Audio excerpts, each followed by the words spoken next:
Muy buenas tardes. Conciencia y Educación inicia su programa número 88, saludando con especial afecto a la audiencia de Radio Universidad de Chile que escucha nuestro espacio en nuestro país y en el extranjero. Saludamos a la comunidad de la Universidad de Chile, especialmente académicas, académicos, personal de colaboración y estudiantes de nuestra facultad que se encuentran iniciando este año académico,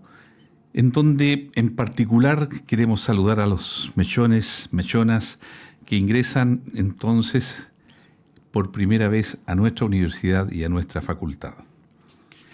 En especial también agradecemos al equipo Radio Universidad de Chile que hoy nos apoya en los radiocontroles, Francisco Beas, Camila González y Ariel Acevedo. Les saluda Raúl Morales Segura, decano de la Facultad de Ciencias de la Universidad de Chile. Bueno, quisiera partir este primer segmento de conversación que tenemos en nuestro programa de educación,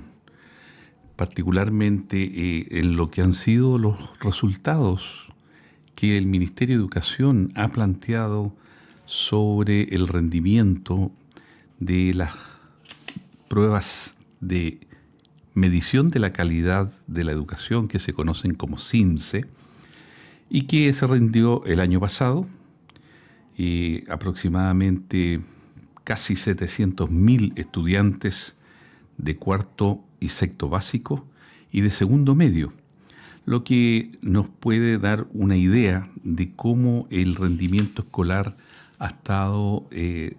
situando el nivel de nuestros estudiantes entonces en su proceso formativo escolar.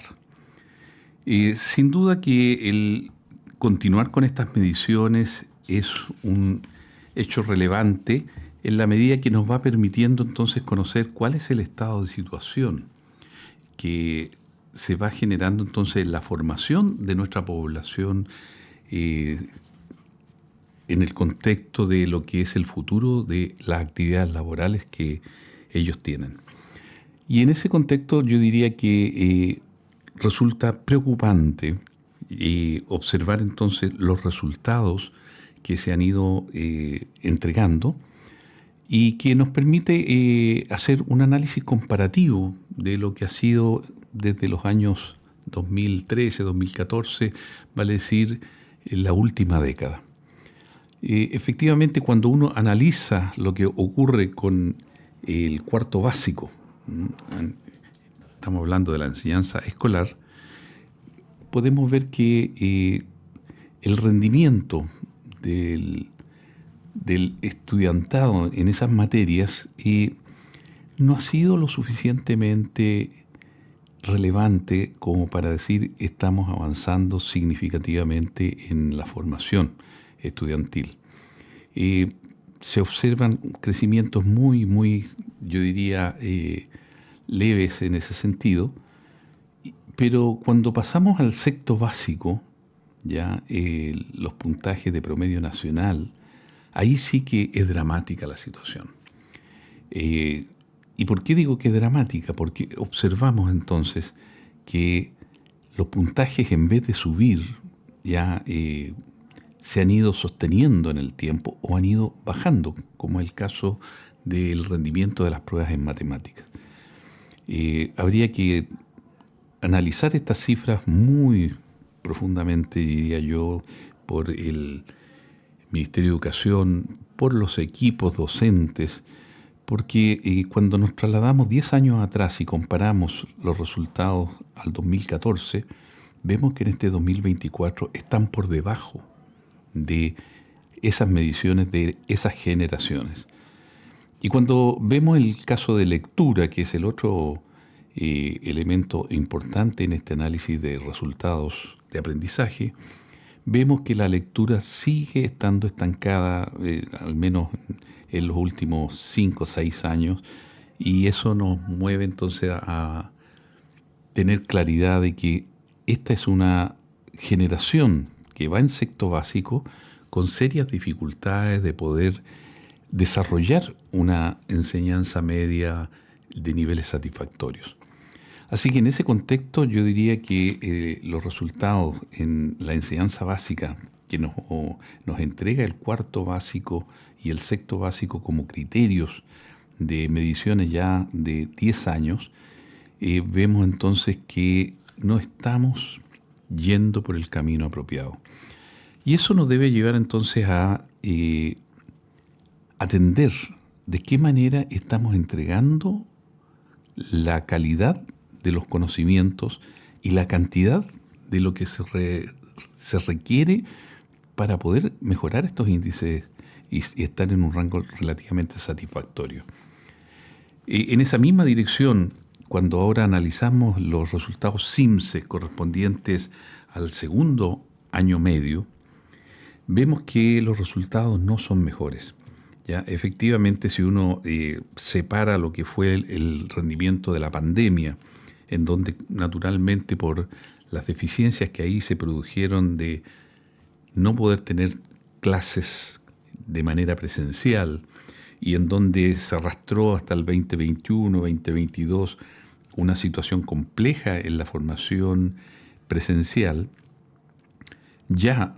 podríamos decir que los resultados del año 2023 y el año 2024, que han sido años ya con una normalidad aceptable, vemos que los puntajes están muy por debajo de lo que eran a la altura del año 2013-2014. O sea, no hemos logrado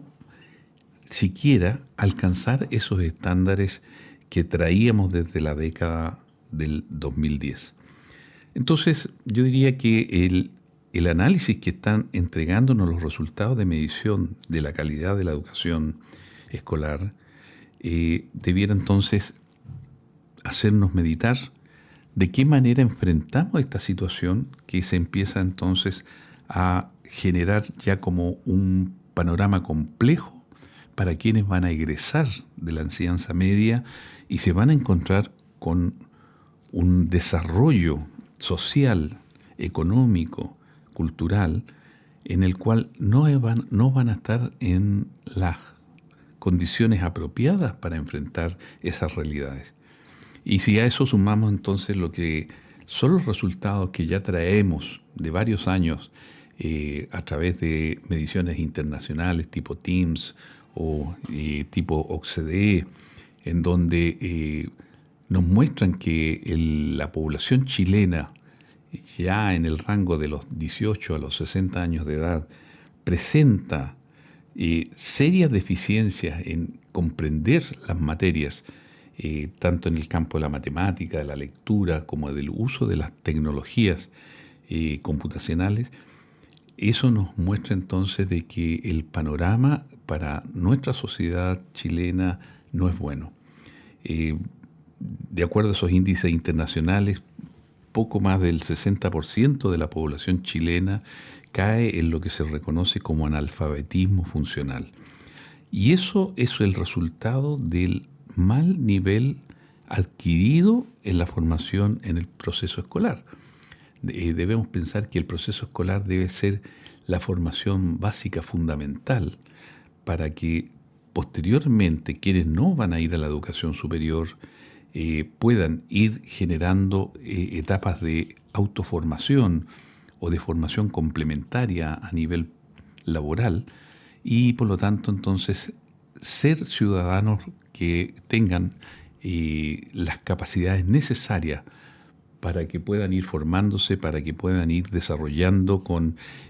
satisfacción el campo laboral en el cual ellos empiezan a desenvolverse y se transforma entonces en su medio de vida para sustentar su situación personal y familiar. Y por otro lado, tenemos que entender que las tecnologías que se están introduciendo en el medio internacional cada vez van a ir potenciando más el desarrollo del campo laboral y por lo tanto quienes no puedan estar al tanto de los avances y poder ser usuarios en lo que significan estas nuevas tecnologías, va a ir generando entonces una brecha muy grande entre quienes van a ir a la educación superior y quienes que forman la mayoría de la población chilena que no va a la educación superior, van a ir quedando entonces muy rezagados en el proceso que se requiere como ciudadanos en una ciudadanía que cada vez va a ser más demandante y que va a requerir un potencial mayor de formación en lo que justamente miden estas pruebas CIMSE, ¿no es cierto?, que corresponden a los requerimientos que deben tener los estudiantes al cabo de un determinado tiempo para poder cumplir entonces con los niveles de matemática y de lectura que podríamos decir básico. Por eso que es una enseñanza escolar básica en donde vamos a tener que discutir y reorientar qué está pasando con las materias que se asignan, con la forma de entregar los contenidos, las metodologías, ya, y en todo el proceso entonces de saber llegar con los conocimientos mínimos necesarios y fundamentales. Así que en ese contexto podríamos decir lo que estamos observando al comenzar este año académico y estudiantil, ¿no es cierto?, 2025, nos debe demandar un esfuerzo fundamentalmente a nivel de quienes están en el campo de discernir, diferenciar, establecer las distintas características de nuestro sistema de enseñanza escolar y por lo tanto enfrentar esta realidad que de no ser afrontada vamos a tener entonces serios problemas en el futuro respecto de la población de egresados que van a estar saliendo en los próximos años. Bueno, vamos a dejar hasta aquí esta primera parte.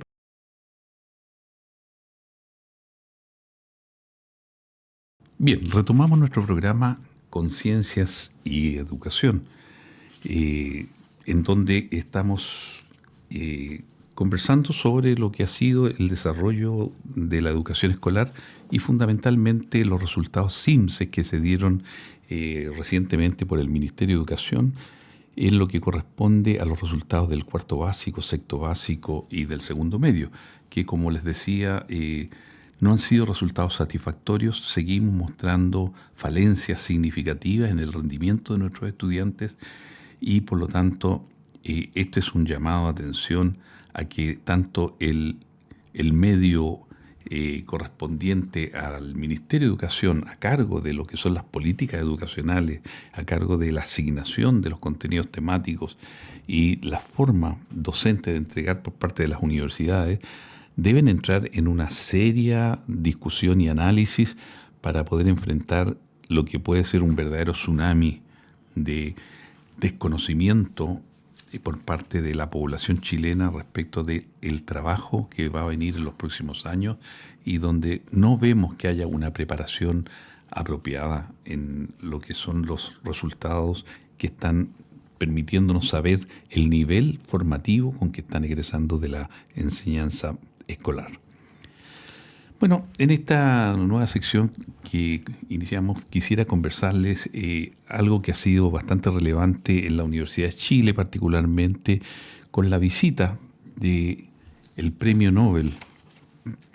en el campo de la física del año 2020, el profesor Reinhard Genzel de Alemania, quien fue invitado por la Universidad de Chile, por las facilidades del gobierno alemán también para poder entonces participar de algunas actividades académicas y también participar en lo que ha sido, podríamos decir, la situación compleja que se ha derivado del espacio común en donde en el norte de Chile se ubican los observatorios astronómicos y las actividades industriales proyectadas en sectores similares que obviamente podrían traer serias complejidades al desarrollo de estas últimas. En ese contexto creo que es relevante realzar la figura de Reinhard Genzel y Andrea Chess, que fueron los que se galardonaron junto con el Premio Nobel de Física 2020 al profesor Roger Penrose de Inglaterra, quienes ellos tres entonces recibieron en el año 2020 esta distinción por los estudios que desarrollaron por más de 3 décadas en torno a lo que es la naturaleza y las características de los black holes, como se conocen los hoyos negros o los agujeros negros en las galaxias. Hoy día ya no cabe duda de que en cada galaxia, que son más de cientos de miles de millones de estrellas que conforman ese conglomerado con una estructura física muy característica, que corresponden entonces a nuestras galaxias, en donde nosotros habitamos una de ellas, que es la Vía Láctea, y que entonces a través de estudios sistemáticos de Reinhard Hensel y Andrea Ghez, de más de 30 años de estar observando el movimiento de determinadas estrellas, les condujo, yo diría de una manera espectacular, a comprobar entonces el comportamiento de estos agujeros negros, pero también el comportamiento que las estrellas siguen en su entorno para finalmente ser absorbidas o tragadas por estos agujeros. En el caso de tanto Roger Penrose, que fue más bien un teórico que desarrolló con mayor profundidad todo el trabajo original que Albert Einstein en su visión cosmológica del espacio y de la materia y del tiempo, nos trae con lo que fueron las grandes ecuaciones derivadas de la teoría de la relatividad general, previamente la teoría de la relatividad especial para caracterizar el comportamiento de la luz. Viene entonces con esos conocimientos que yo diría de una manera casi premonitoria, Einstein, a través de solamente un desarrollo teórico, un desarrollo del pensamiento en lo que es entender el cosmos, entender lo que es nuestro universo, él logra descubrir que efectivamente la masa y el espacio están relacionados. Y en ese contexto logra establecer entonces, a diferencia de lo que hizo Isaac Newton, de poder entender la gravedad, la atracción entre los cuerpos como un tema de, que permitía tener estos equilibrios entre estas grandes configuraciones o entre estos grandes astros en un equilibrio gravitacional. Einstein logra cambiar la perspectiva en demostrar que efectivamente lo que existía era una distorsión del espacio producto de la masa de estos grandes de estas grandes estrellas, que entonces van distorsionando su entorno y por lo tanto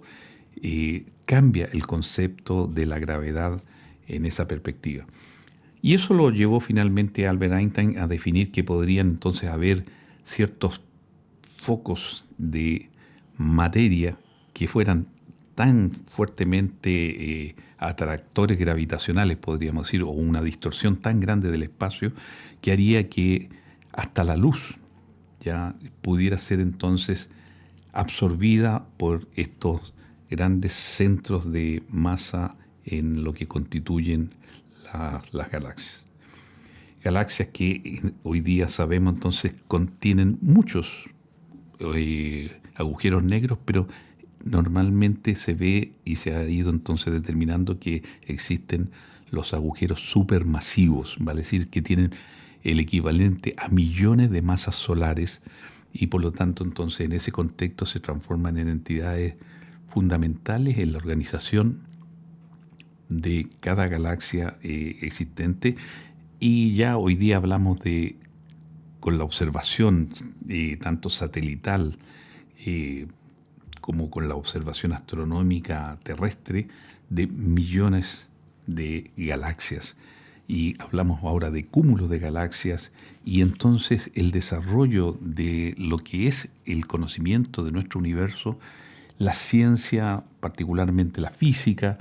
han ido entonces entregando nuevos conocimientos, nuevas formas de entender esta gran complejidad que es el universo, que es el cosmos. Y en ese sentido entonces Reinhard Genzel y Andrea Ghez, el primero de Alemania y la segunda de California, Estados Unidos, después de 30 años de observaciones hacia un sector muy privilegiado de nuestros cielos, que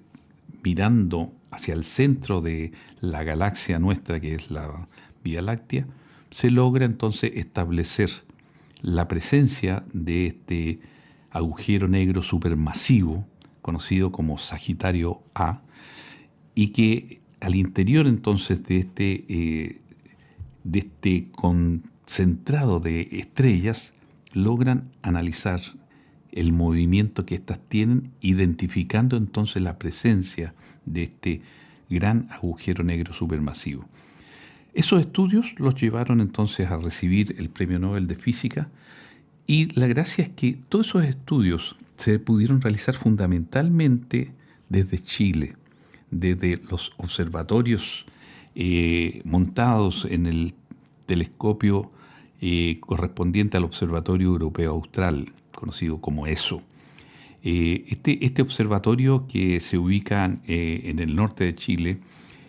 han permitido entonces que diversos estudios, particularmente en este caso, se lograran entonces alcanzar estos resultados sistemáticos después de tantos años. También observatorios astronómicos en el hemisferio norte fueron complementando estos estudios que finalmente permiten a estos científicos obtener este premio Nobel, dado el enorme conocimiento acumulado y cómo entonces hoy día empezamos a comprender mejor la naturaleza de nuestro universo.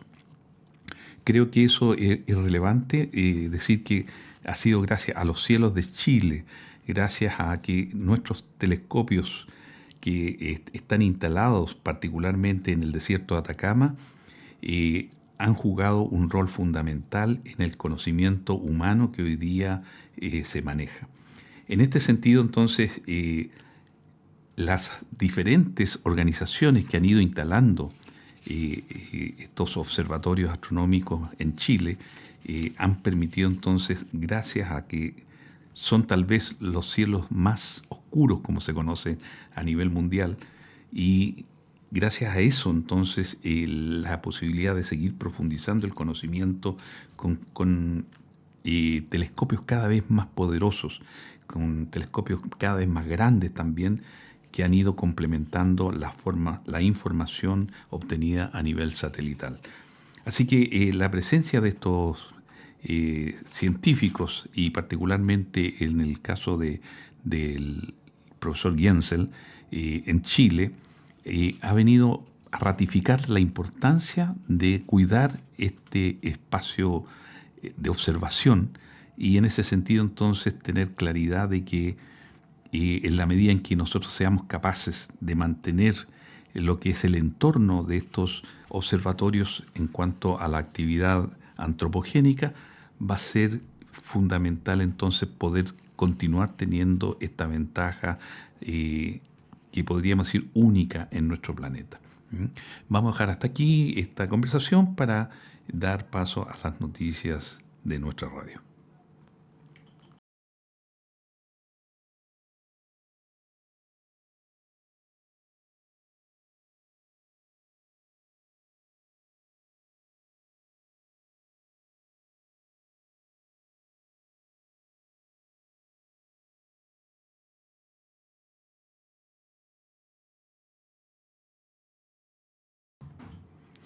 Bien, retomamos nuestro programa Conciencias y Educación, en donde hemos venido conversando sobre los temas de los resultados CIMSE de la educación escolar y lo que ha sido la visita a Chile del Premio Nobel de Física del año 2020, el profesor Reinhard Genzel de Alemania, quien tuvo la oportunidad de recibir una distinción por parte de la Universidad de Chile, la medalla rectoral, y entregarnos una hermosa conferencia sobre los resultados de su estudio de más de 30 años en la identificación de un agujero supermasivo, tal vez uno de los más relevantes para nosotros, porque es el que está ubicado en el centro de nuestra galaxia. Y también hacía resaltar la importancia de lo que significan los observatorios astronómicos ubicados en el norte de nuestro país, principalmente en el desierto de Atacama, y en el entorno de la cordillera de la costa, por un lado, y de la cordillera de los Andes, por otro, con diferentes tipos de observatorios con distintas calidades observacionales, y que en ese sentido estos grandes observatorios han sido producto de una inversión multinacional, puesto que significan miles de millones de dólares la inversión que hoy día hay en estos territorios nacionales, producto de asociaciones. Ya hablamos de asociaciones universitarias a nivel mundial o asociaciones de investigación astronómica, que por ejemplo en el caso de los estudios que realizó el profesor Gensel, los hizo fundamentalmente desde el observatorio de ESO como la principal organización astronómica de Europa, y que cuenta con más de 16 miembros, ya entre ellos países como Alemania, Austria, Bélgica, Dinamarca, España, Finlandia, Francia, Irlanda, Italia, etcétera. Y Chile también como país anfitrión, en donde por lo tanto se puede hacer uso de estos telescopios, como el telescopio que hoy día, digamos,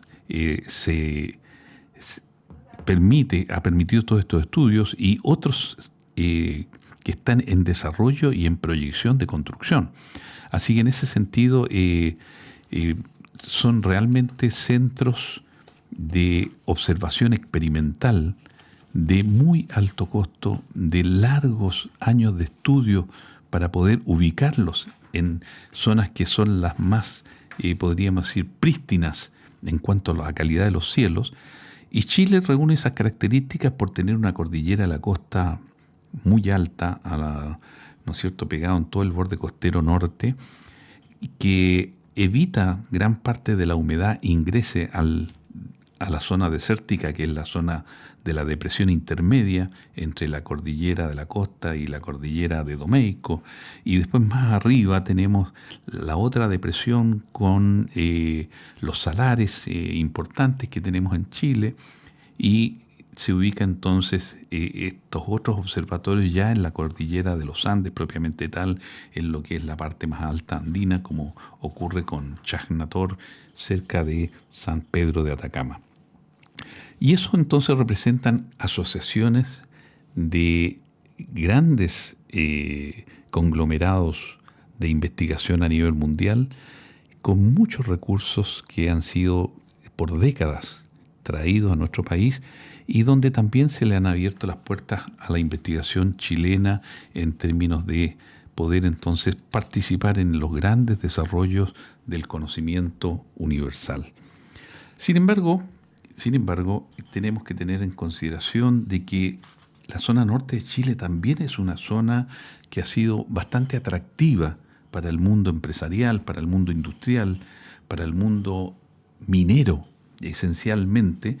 producto de las características únicas y geográficas que se dan en esa zona, tanto en lo que es la extracción de cobre y de otros elementos metálicos relevantes, como también el uso de esas regiones para la obtención de energía solar, principalmente dado las grandes condiciones de cielos despejados gran parte del año,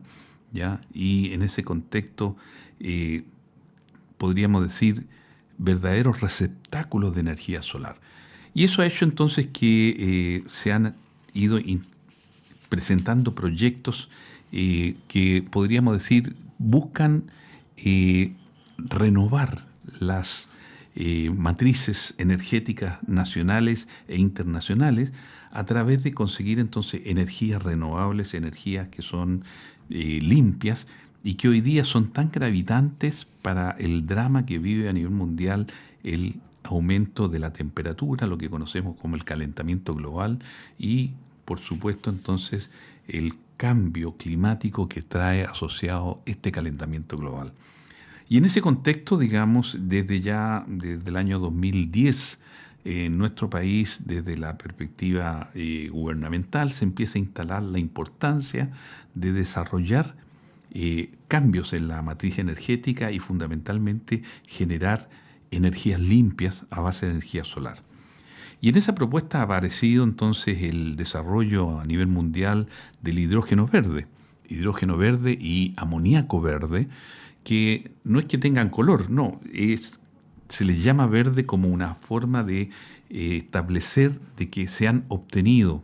estos gases que tienen un potencial energético enorme, ya como gases que no generan contaminación, como gases limpios. ¿Ya? Cuando nosotros quemamos gas licuado, cuando generamos gas, ¿no es cierto?, que conocemos como gas natural, bueno, decía aquí con la generación entonces de hidrógeno verde y amoníaco verde, estos gases permiten entonces tener una producción energética limpia, debido a que, a diferencia del gas licuado o del gas natural, estamos generando productos como vapor de agua, que no es un contaminante, pero sí anhídrido carbónico. Y el anhídrido carbónico obviamente es el fundamento del calentamiento global hoy día en nuestro planeta. La quema de petróleo, entonces, carbón, cualquier tipo de biomasa nos lleva en esa dirección. Y por lo tanto la generación de hidrógeno verde es un proceso de generación a través de un proceso electrolítico, vale decir, una electrólisis que se hace en agua y por lo tanto de ahí permite obtener un hidrógeno en la medida en que la energía eléctrica es obtenida por energía solar, no estamos generando contaminación y por otro lado, en la medida que formamos hidrógeno a través de esta metodología, ese hidrógeno es un combustible fundamental y necesario para poder generar energía limpia, en donde al combustionar el hidrógeno solamente va a liberar vapor de agua. Y en ese contexto el amoníaco también es un potente transformador de hidrógeno y por lo tanto en la medida que nosotros producimos amoníaco a partir del nitrógeno del aire más el hidrógeno que hemos producido como hidrógeno verde, podemos sintetizar ya esta nueva molécula que es el amoníaco y por eso le ponemos el apellido de verde para identificar que es un amoníaco que después se puede descomponer liberando nitrógeno a la atmósfera y liberando hidrógeno.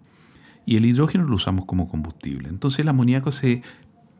genera a partir de este hidrógeno verde y se transforma en una manera de transportar el hidrógeno de una manera muy segura. El hidrógeno es un material altamente explosivo y por eso entonces en ese contexto el poder generar hidrógeno y transformarlo en amoníaco hace que el amoníaco se pueda transformar de manera muy segura a cualquier rincón del mundo y transformarlo entonces en el momento que se requiera en hidrógeno como combustible. Este es el gran desafío que tienen muchos países para ir a generar un cambio en sus matrices energéticas y en Chile se dan las condiciones también que en el desierto de Atacama las posibilidades de tener entonces gran cantidad de energía solar y generar entonces hidrógeno verde a un costo mucho más barato, hace que sean entonces espacios apropiados para ir a instalar este tipo de plantas industriales. Y ahí entra el conflicto, puesto que en la zona en que se ha proyectado generar un gran proyecto de producción de energía en las inmediaciones del Cerro Paranal, estamos hablando cerca de Taltal, en el sur de Antofagasta, viene entonces esta gran planta industrial conocida como INNA, empresa de AES Andes, a chocar, yo diría, con los intereses propios del observatorio, puesto que en la medida en que esta planta queda cerca del Cerro Paranal, va a venir a contaminar los cielos con luminosidad.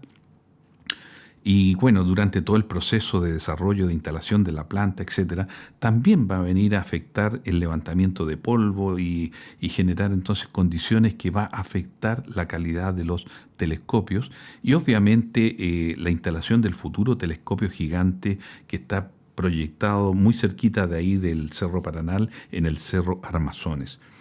Todo eso en la región de Antofagasta. Por eso que a nivel nacional y a nivel internacional ha generado un gran revuelo el hecho de que se autorice por el sistema de evaluación ambiental la instalación de este gran proyecto de energía limpia, ya como es la producción de hidrógeno y amoníaco verdes. Y en ese contexto entonces tenemos dos grandes proyectos que están chocando entre sí. Pero obviamente uno va a ir en detrimento del otro muy fuerte, puesto que el hecho de contaminar el sector con luminosidad en lo que llamamos los cielos más oscuros del planeta, no va a permitir en el futuro seguir desarrollando con la calidad que se requiere las observaciones astronómicas. Y por eso que a nivel científico estamos muy preocupados de que el gobierno pueda tomar una decisión que permita mantener estos territorios de observación astronómica libres de cualquier otro tipo de contaminación y que las actividades industriales puedan ser relegadas hacia otras zonas en donde no se genere esta interacción negativa. Creemos que el espacio que hay en toda la zona norte de nuestro país permitiría que ambas actividades se puedan realizar. Lo que obviamente no es posible es trasladar los observatorios astronómicos, puesto que ya están instalados con muchas décadas de trabajo previo, de ubicación geográfica, de caracterización de los cielos y de las instalaciones después de podríamos decir, grandes inversiones millonarias respecto de la calidad de lo que allí se requiere en estas cúpulas que contienen estos telescopios únicos en el planeta y únicos en el hemisferio sur. Además, tenemos que recordar que Chile está en una posición privilegiada en el hemisferio sur porque dada la ubicación que tiene nuestro planeta en relación con el sistema solar, y en relación con el centro de la galaxia, el hemisferio sur, vale decir, desde los cielos de Chile, podemos observar directamente hacia el centro de la galaxia. En cambio, en el hemisferio norte se mira más hacia la parte exterior de nuestra galaxia, la Vía Láctea. Y en ese contexto, nosotros tenemos el privilegio de mirar millones de estrellas y por eso que los estudios que llevó adelante el profesor Gensel fueron tan relevantes porque pudimos mirar hacia dónde se debía encontrar este gran agujero negro supermasivo y que los estudios efectivamente revelaron esa realidad. Entonces,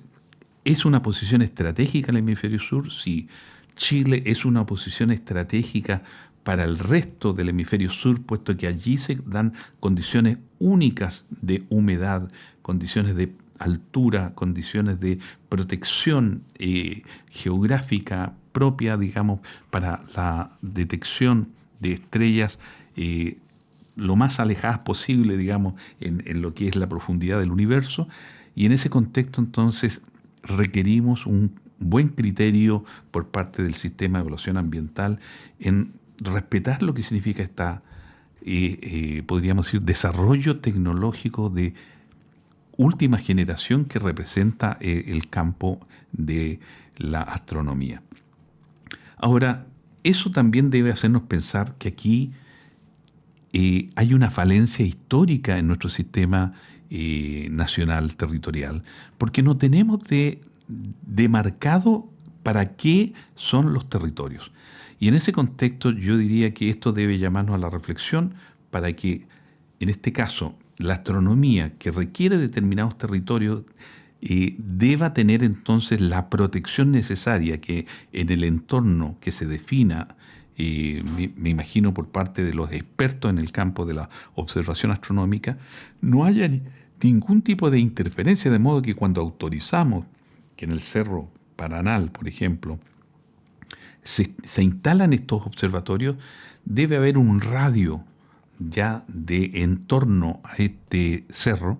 que no sea posible que haya actividades de otra índole que vayan a perjudicar entonces el desarrollo potencial que significan entonces los estudios que se están realizando allí. Así que hacemos un llamado obviamente al gobierno de Chile para que podamos ir resolviendo esta situación crítica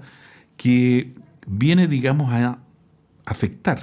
no solamente a la comunidad científica chilena, sino que a la comunidad científica mundial y a las grandes inversiones que han costado también mucho esfuerzo para poder definir que en Chile estamos en el lugar privilegiado del planeta para poder continuar estos estudios que hoy día yo diría trascienden el conocimiento astronómico y estamos entrando en lo que es el conocimiento ya cosmológico. La cosmología justamente tiene por objeto el estudio del universo y su evolución como un todo, y en ese contexto también la Universidad de Chile está muy preocupada de esta tarea y a través de nuestra facultad, la Facultad de Ciencias, hemos podido entonces ir a través de muchos años desarrollando investigación en relación con la cosmología, vale decir, en entender toda la complejidad del universo y por lo tanto ir desarrollando la formación docente, la formación de profesionales que en el futuro puedan contribuir al conocimiento científico universal. En ese, en ese contexto, recientemente, yo les comentaba ya en el mes de enero, la Universidad de Chile aprueba la creación del Centro de Estudios Cosmológicos, en donde este centro va a venir entonces a abrir espacio a nuestros estudiantes que quieran profundizar más allá de la astronomía en lo que es el conocimiento entonces de la cosmología. En ese contexto también quisiera decirles que estamos preparando una inauguración de lo que va a ser este centro de estudios cosmológicos en nuestra universidad, una actividad de carácter internacional que realizaremos en el mes de julio. El 30 de julio tenemos programado entonces un gran simposio con invitados internacionales y destacados investigadores e investigadoras nacionales que van a venir entonces a realzar el rol que la Universidad de Chile ha instalado en lo que es este centro de estudios cosmológicos, que hoy día podríamos decir a nivel mundial la cosmología física, la cosmología filosófica, retoman con fuerza y con mucho brío lo que ha sido el desarrollo de una ciencia que se remonta a podríamos decir a los griegos, ya los griegos hablaban de la cosmología, la cosmovisión, y en ese sentido entonces es fundamental que los aportes que podamos hacer desde nuestro país también vayan en la línea de lo que es la relación internacionales. En ese contexto, quiero ya darle la bienvenida a quienes van a poder participar en algunos meses más en este simposio. Y para cerrar nuestro programa de hoy, quiero recordarles a los químicos que están postulando a los cargos de doctorado en la Facultad de Ciencias de la Universidad de Chile. El concurso se va a cerrar el miércoles 19 de marzo y por lo tanto quienes hayan terminado sus doctorados puedan entonces presentarse a este concurso de cargos en el área de la química, de la físico-química, de la química orgánica. Bien, muchas gracias y quiero entonces desearles lo mejor este fin de semana y espero tenerlos entonces el próximo viernes como de costumbre. Muchas gracias.